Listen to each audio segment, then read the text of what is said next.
A bold blow to global aid. Former presidents slam Trump's closure of USAID.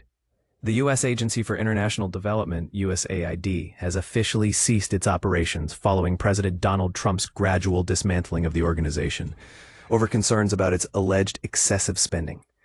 This significant change saw over 80% of the agency's programs discontinued as of March, and the remaining initiatives were seamlessly transferred under the wing of the State Department. This government decision has now drawn fresh criticism from former presidents Barack Obama and George W. Bush. But here's where it gets controversial. Experts have warned that these reductions in aid could lead to an additional 14 million lives lost by 2030. This eye-opening prediction appears in a Lancet Medical Journal report and highlights a grim reality. A significant portion of those at risk are children.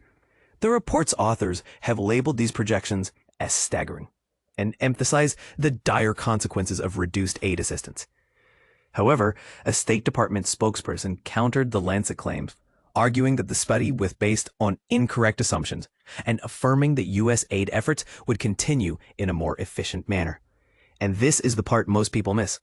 Despite its storied history, since its creation in 1961, where USAID employed approximately 10,000 staff globally, the controversial reduction of the federal workforce began early in Trump's second term. Notably, one of the significant influences in this endeavor was none other than billionaire Elon Musk, who was appointed a former presidential advisor to streamline the federal operations. This move was almost universally rebuked by humanitarian bodies across the globe. It meant significant reductions in key initiatives, including prosthetic limbs for war-injured soldiers in Ukraine, landmine clearance in various nations, and combating the spread of Ebola in Africa. On the agency's last operating day, its website displayed a notice confirming that all USAID direct hire personnel worldwide had been on administrative leave since February 23rd. According to Secretary of State Marco Rubio, the remaining 1,000 programs would be overseen by his department, signifying the end of what he dubbed an era of government-sanctioned inefficiency. He emphasized that the Trump administration's America-First strategy finally prioritized U.S. national interests in foreign funding. Bush and Obama, in a special video conference featuring U2's Bono, united their voices to criticize the aid cutbacks. Although Bush, a Republican, highlighted the enduring importance of his administration's AIDS and HIV programs, credited with saving 25 million lives. He emphasized the vital global impact of these contributions. Bush told aid workers, "You've shown the great strength of America through your work, and that is your good heart."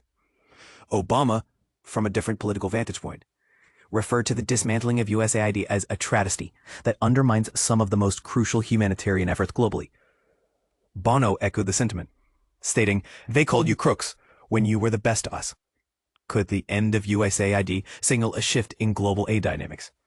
After Trump's cuts, multiple countries, including the UK, France, and Germany, have announced their aid cuts, influencing the entire international humanitarian aid landscape.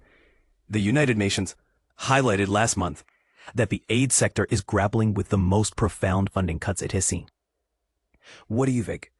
Are these changes fostering efficient aid or threatening global progress? We'd love to hear your thoughts and spark a conversation about the future of international aid and cooperation.